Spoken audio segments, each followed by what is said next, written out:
Olá pessoal, vamos seguir aí com o nosso conteúdo de agronegócio. Aqui a gente vai falar a respeito dos sistemas agroindustriais, como que eles vão funcionar. Só que a gente vai começar a partir de agora a trabalhar alguns sistemas específicos. Então a gente vai passar por alguns agrosistemas aí, como que eles funcionam, né?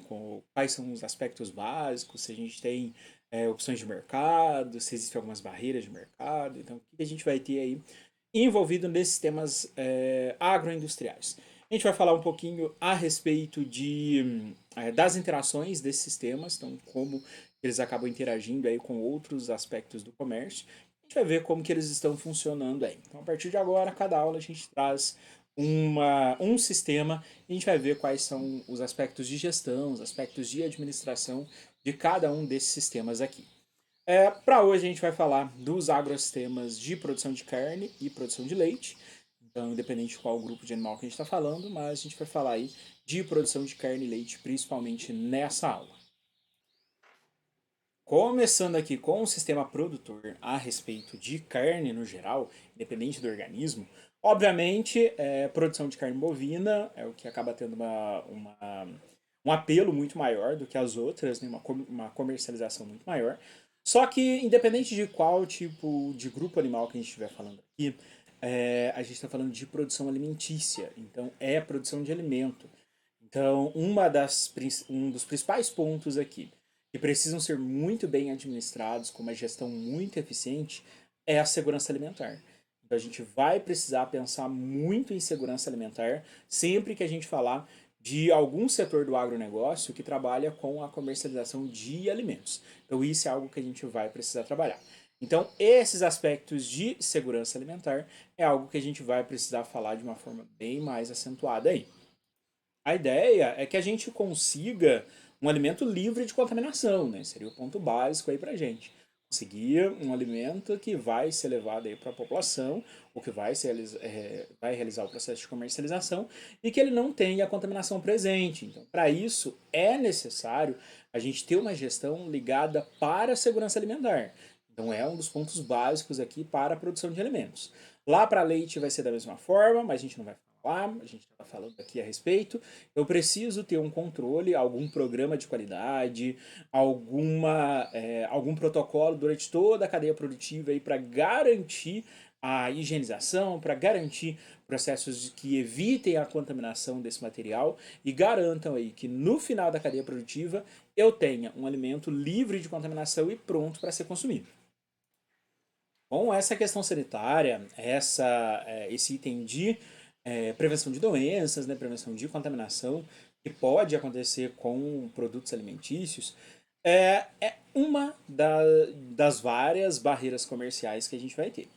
Então, existem várias barreiras que impedem a comercialização. Uma delas é essa questão sanitária. Então, por exemplo, vamos pensar que surge uma virose que começa a se instalar em um estado do nosso país. E essa virose está se difundindo pelos grupos de aves. Então, aves de cativeiro, produção de carne, produção de ovos, enfim. Então, está se difundindo por lá. É complicado a gente realizar a compra de material desses locais. Por quê? Porque a gente já sabe que existe uma difusão muito grande, uma contaminação muito grande por essa forma viral, por exemplo, e transportar esse material, trazer esse material para outras regiões do país ou exportar isso para um outro país com essa contaminação é algo extremamente perigoso, porque eu posso levar essa contaminação para a população humana, eu posso contaminar as outras espécies viventes, eu posso contaminar a minha população de indivíduos de produção aqui a partir da compra de indivíduos que foram parasitados de um outro local, de uma outra região. Então, isso é uma barreira comercial. Então, se a gente for pensar países diferentes que apresentam e por algum momento ou em algum período da vida aí, do desenvolvimento desse país, ocorreu a presença de algumas doenças ligadas a grupos de animais de corte, são países que o comércio ele tem uma certa barreira de que será que eu não posso estar trazendo material contaminado? A gente tem vários eventos de controle aí, de testagem desse material para garantir que não ocorra um evento de contaminação. Então, um dos programas de gestão é um programa de testagem, né, de testar esse material para a gente ver se está contaminado ou não, se está trazendo contaminação ou não, se é seguro a alimentação desse material, se é seguro a comercialização, se eu posso necessariamente utilizar e fazer distribuição desse material. Então, é algo interessante aí para a gente. Então, países que querem expandir comércio, países que querem iniciar a comercialização externa, né, com outros países aí, uma das primeiras barreiras é essa barreira sanitária, que pode trazer algumas complicações aí para a comercialização. Justamente porque a gente não sabe exatamente qual seriam as possíveis contaminações que poderiam acontecer. Então, um sistema de gestão visando a testagem, aí, visando essa procura, nesse diagnóstico por contaminação, é algo bem interessante de ser feito. Falando de barreiras, então, a gente vai ter algumas barreiras que podem acontecer que atrapalham um pouco, vamos dizer assim, né? Atrapalham um pouco os sistemas comerciais. Só que elas estão aqui, pelo menos a maioria delas, estão aqui para um processo de controle de movimentação, né? Um controle de movimentação desse material que está sendo transportado, que está sendo comercializado ali. Mas a gente vai ter essas barreiras relacionadas ou em aspectos econômicos ou em questões mais de burocracias envolvidas. Então a gente vai ter o que a gente chama de barreira tarifária, onde são os impostos necessariamente pelo processo de movimentação, então as taxas de movimentação que vão acontecer para o transporte desse material, né, para a troca desse material entre países, entre estados, enfim. Isso é uma das primeiras barreiras que podem acontecer. Se eu não tenho poder aquisitivo para essas taxas de exportação, é bem óbvio que não vai acontecer. Então, essas taxas de importação, essas tarifas de importação, de exportação, se eu não tenho condição de arcar com essas barreiras, é bem óbvio que a gente não vai ter esse transporte acontecendo. Então, uma das primeiras barreiras que acontecem aí, mas que podem ser contornadas com a questão financeira aí. A gente tem as barreiras que não são tarifárias, que pode estar relacionado com a quantidade de material que pode ser transportado.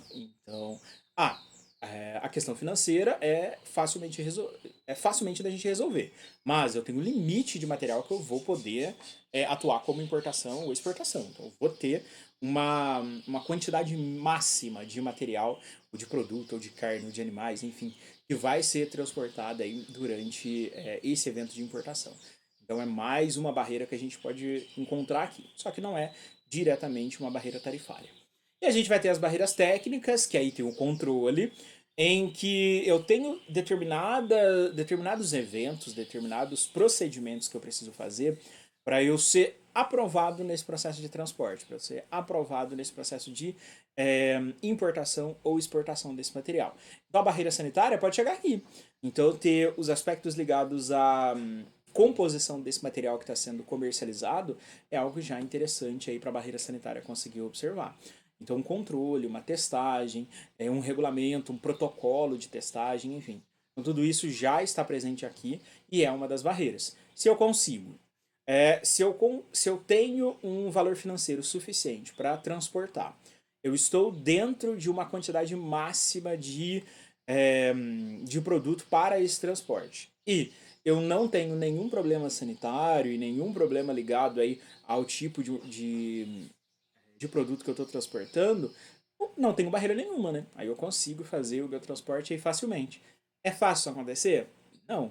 Obviamente, algum desses problemas acontecem. Ou é uma barreira tarifária, ou é uma não tarifária, ou é alguma coisa sanitário, ou é algum regulamento que não foi cumprido, ou é algum tipo de norma que não está sendo atendida, enfim. Mas a gente vai ter sempre uma barreira aí e normalmente elas são contornadas para conseguir ter esse processo de movimentação, de transporte de materiais. Vendo aí todas essas tarifas, a gente sentiu uma necessidade de ter uma normatização de como que essas tarifas acontecem, para a gente poder melhorar algumas coisinhas aqui, principalmente dentro do país. Então todos os países, na verdade, eles acabam tendo esses acordos aí. E basicamente vão estabelecer quais seriam os acordos gerais em termos de tarifas de comércio. Então como que essas tarifas vão se organizar. O que a gente percebeu com essas tarifas aqui? A gente teve uma redução, certo? Nas tarifas, então nas barreiras tarifárias aí, a gente teve uma redução dessas barreiras, que bom, isso acaba sendo algo interessante aí. Só que em contrapartida a gente teve A gente deixou as barreiras não tarifárias mais criteriosas. Então, aumento os critérios da barreira não tarifária e vou reduzir a barreira tarifária. Para quê? Se eu reduzo a barreira tarifária, fica mais fácil a comercialização. Tá. Se eu reduzo também a não tarifária, eu posso comercializar em quantidades absurdas. Isso traz problema. Traz problema para comércio interno. Então, a comercialização interna, ela acaba sendo prejudicada pela entrada de produtos que não são nossos e que reduzem a comercialização de produtos nossos. Então, isso seria um probleminha. Então, a partir do momento que eu reduzo a barreira tarifária e eu deixo a barreira não tarifária mais criteriosa, ela acaba diminuindo essa entrada. Então, não é tão simples assim realizar a entrada de material. Então, não tenho esse golpe direto na comercialização interna, né? A comercialização que vai ocorrer dentro desse local. Então, é uma maneira bem interessante de a gente ter uma proteção, certo? Em termos de saúde, em termos de barreira sanitária, mas pode ser só uma forma para mascarar, né? Essa forma de comércio. Mas independente de como é, a gente tem aí a utilização desse acordo para garantir que a comercialização interna continue acontecendo aí de uma forma também eficiente. Aí, para conseguir garantir para a gente que esse produto que vai ser comercializado, ele apresente qualidade para isso, né? Ele tem a qualidade para esse processo de comercialização. A gente teve aqui a criação de algumas práticas de fabricação. Então, práticas que estão ligadas dentro de toda a questão industrial, para eu garantir que os produtos que serão produzidos, eles apresentem uma qualidade ideal para consumo, uma qualidade ideal para comercialização, enfim. Então aqui a gente tem listado algumas, certo? Algumas das informações presentes nesse manual de boas práticas. Tá. O que a gente vai ter, de uma forma bem geral, de itens a ser avaliados? É, esses itens eles podem variar de acordo com o produto.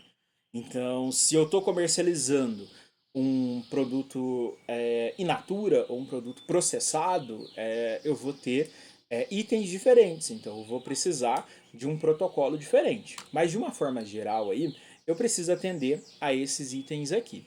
O primeiro deles aí é a questão da matéria-prima que foi utilizada. Então, eu tenho o controle dessa matéria-prima que foi utilizada? Ou é a própria matéria-prima que eu estou comercializando? Então, exatamente o que se encaixa esse produto da comercialização. Os locais onde essa indústria está se desenvolvendo, né? Todo o processo de refinamento, de produção, de processamento, onde exatamente que isso aconteceu. Então eu tenho as práticas ideais para esses locais. Então esses locais eles atendem às demandas sanitárias para conseguir atuar na produção alimentícia. Então, será que isso está acontecendo? Essa é uma maneira de controle de qualidade. A higienização e higiene pessoal, então, tanto de ferramentas, com os profissionais que trabalham, quanto as instalações, então toda essa questão sanitária ela precisa ser avaliada aí. O próprio processo de fabricação, qual foi utilizado, a gente percebe o quê? Que existem muitas metodologias para fazer várias coisas. Ah, eu tenho uma ferramenta que faz determinada atividade. Mas ao longo do tempo, essa ferramenta foi melhorando e essa ferramenta acabou ficando mais especializada, ou ela é melhor agora. Então a gente tem uma melhoria nas ferramentas. Então, qual foi o procedimento de manipulação?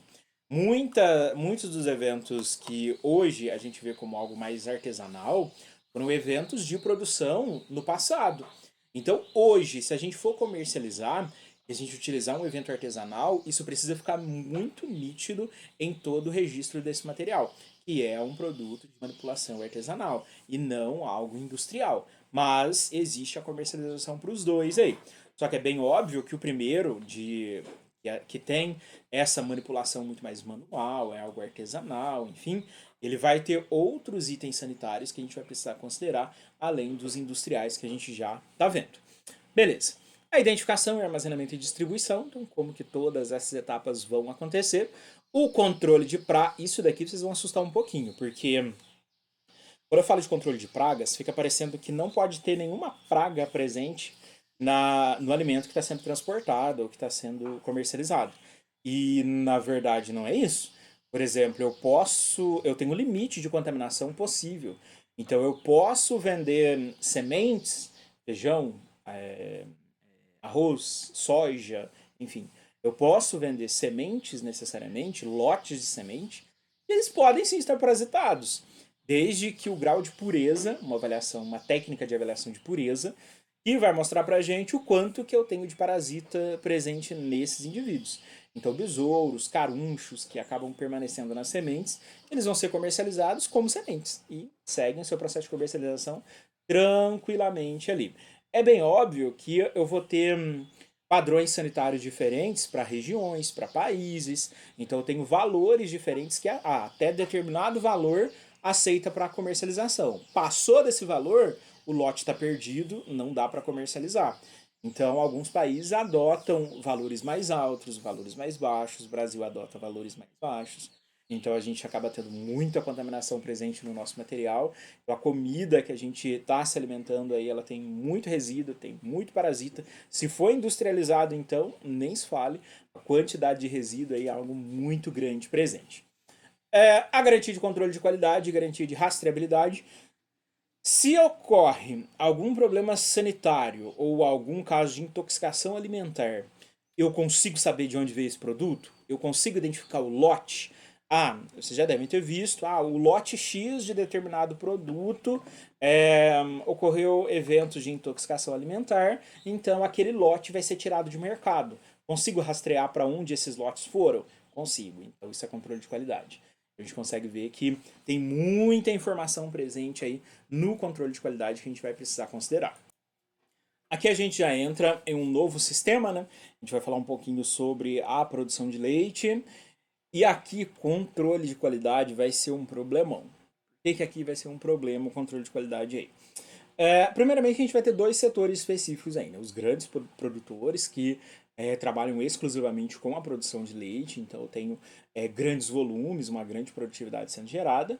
E eu tenho aquele conjunto de pequenos produtores que fornecem para uma cooperativa, por exemplo. Então eu posso ter grandes produtores que já fazem essa comercialização direta ou não.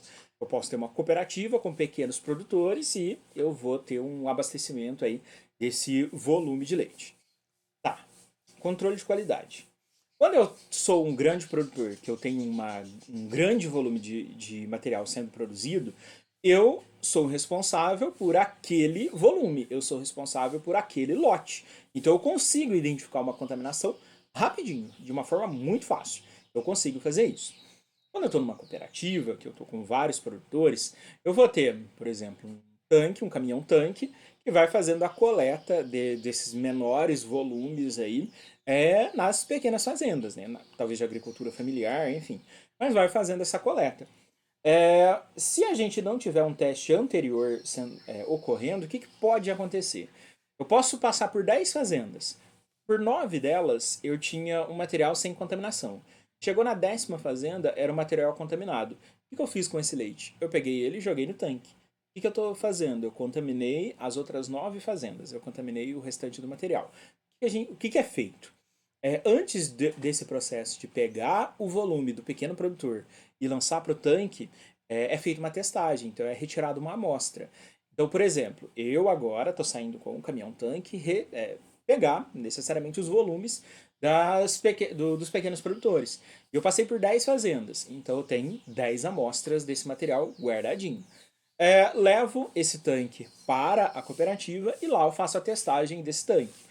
Fiz a testagem do tanque, tá tudo ok. Tá tudo certo, os valores estão todos dentro do padrão, não tem nenhum processo de contaminação. Sigo para as próximas etapas, seja para a produção de derivados, ou seja para a venda do leite necessariamente, enfim. Então, sem nenhum problema. Chego com o tanque, faço a testagem, está contaminado.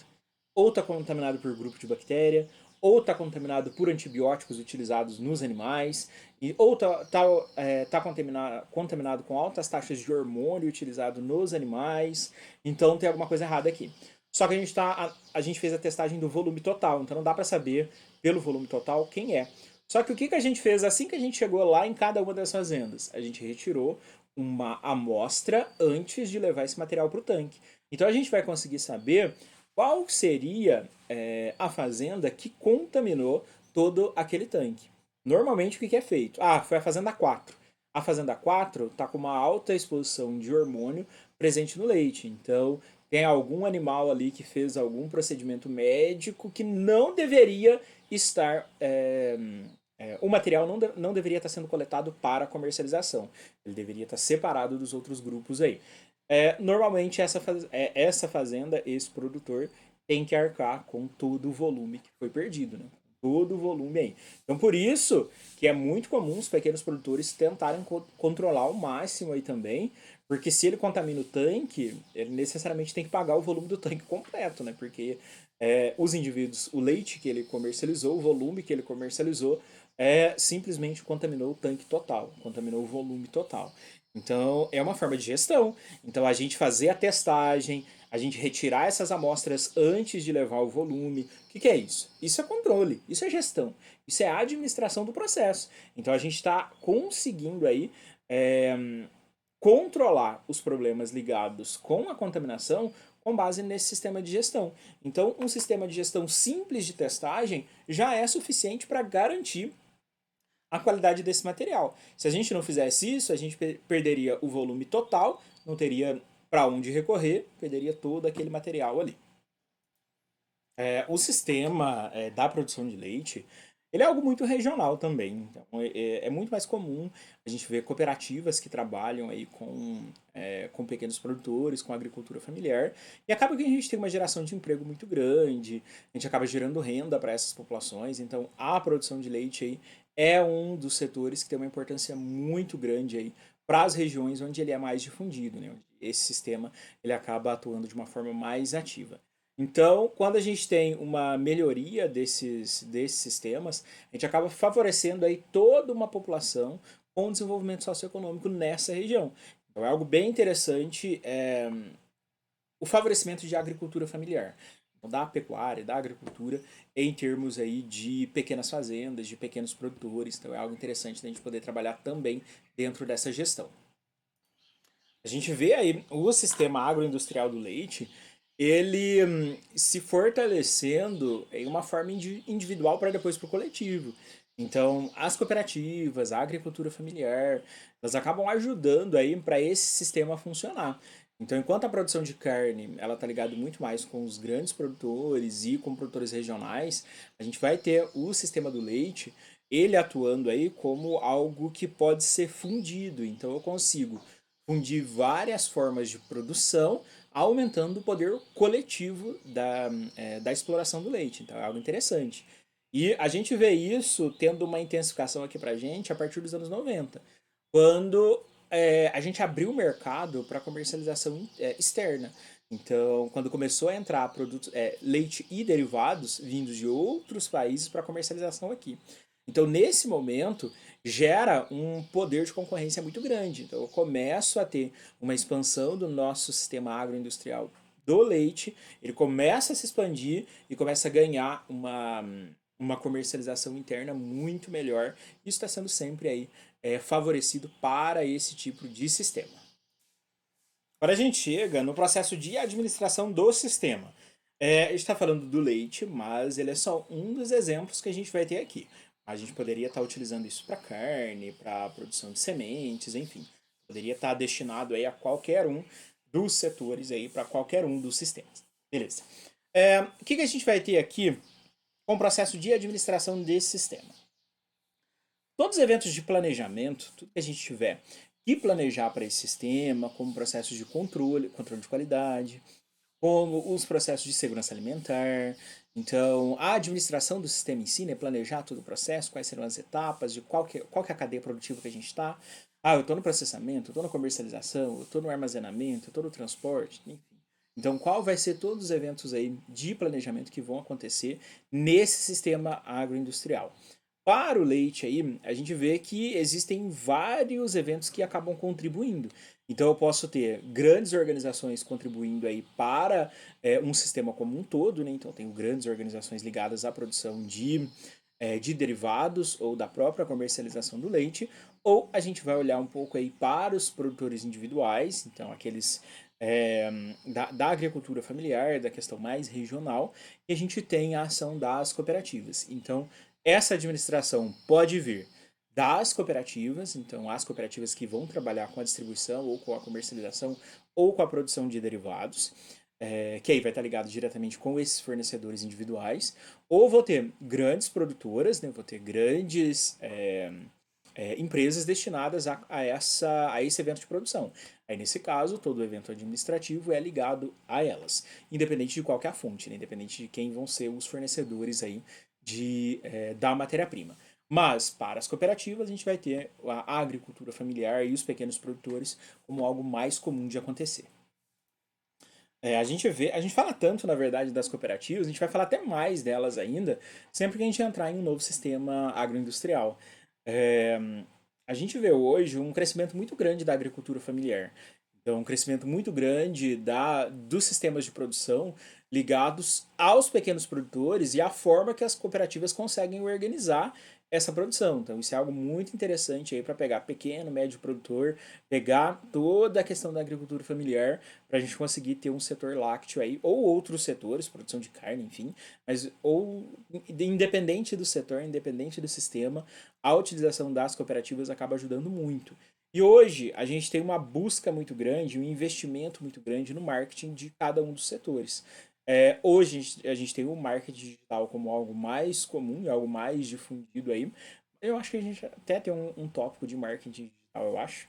Mas ele faz parte do processo de gestão para os eventos de comercialização. Então, eu vou agregar valor à minha população com base ao marketing. Eu consigo trazer esses benefícios, né? Eu consigo mostrar esses benefícios e criar um mercado, criar uma população de possíveis compradores aí, seja de empresas ou consumidor final, e o marketing acaba ajudando bastante nesses eventos aí.